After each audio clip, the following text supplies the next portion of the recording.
বিদ্যুতের খুঁটি পুঁততে গিয়ে বিদ্যুৎস্পৃষ্ট হয়ে মৃত্যু হলো একজনের। ঘটনাটি ঘটেছে নদিয়ার পলাশীপাড়া থানা এলাকার ঘটনা। আমাদের সঙ্গে নদিয়ার গোবিন্দপুরের ঘটনা, আমাদের সঙ্গে রয়েছেন আমাদের প্রতিনিধি সন্তু সাহা। সন্তু, কি জানতে পারা যাচ্ছে? নদিয়ার গোবিন্দপুরে যে ঘটনাটা মর্মান্তিক বলা যেতে পারে, কারণ বিদ্যুৎ দপ্তরের যে কর্মীরা তারা কিন্তু বিদ্যুতের খুঁটি লাগানোর কাজ করছিল। এলাকায় বিদ্যুৎ পরিষেবা আরো উন্নত করতে এই কাজ হচ্ছিল। যে এলাকায় এই বিদ্যুৎ খুঁটি লাগানোর কাজ হচ্ছিল তার উপর দিয়ে একেবারে বয়ে গিয়েছে 11,000 ভোল্টেজের তার।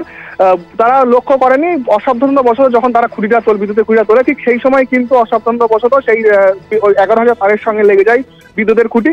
তখনই কিন্তু নিচে থাকা বিদ্যুৎ কর্মীরা বিদ্যুৎস্পৃষ্ট হয়। 5 জন বিদ্যুৎস্পৃষ্ট হন, তাদেরকে উদ্ধার করে স্থানীয় হাসপাতালে নিয়ে যায়। সেখানে কর্তব্যরত চিকিৎসক একজনকে মৃত বলে ঘোষণা করে। বাকি 4 জন কিন্তু গুরুতর আহত অবস্থায় রয়েছে।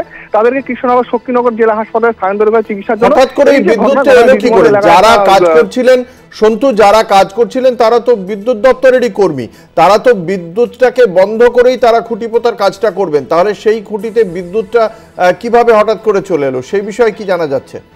না দেখো, একেবারে যে কাজ চলছিল তা কিন্তু চলছিল 440 লাইনের কাজ, অর্থাৎ বাড়িতে যে লাইন সার্ভিস হয় সেই লাইনের কাজ হচ্ছিল। কিন্তু তার যে লাইনে বিদ্যুৎ পৃষ্ঠ হয় সেটা 11,000 ভোল্টের তার। তারা কিন্তু বুঝতে পারেনি যে ওই খুঁটি উপরে গিয়ে এই বিদ্যুতের তারের সঙ্গে থেকে যাবে।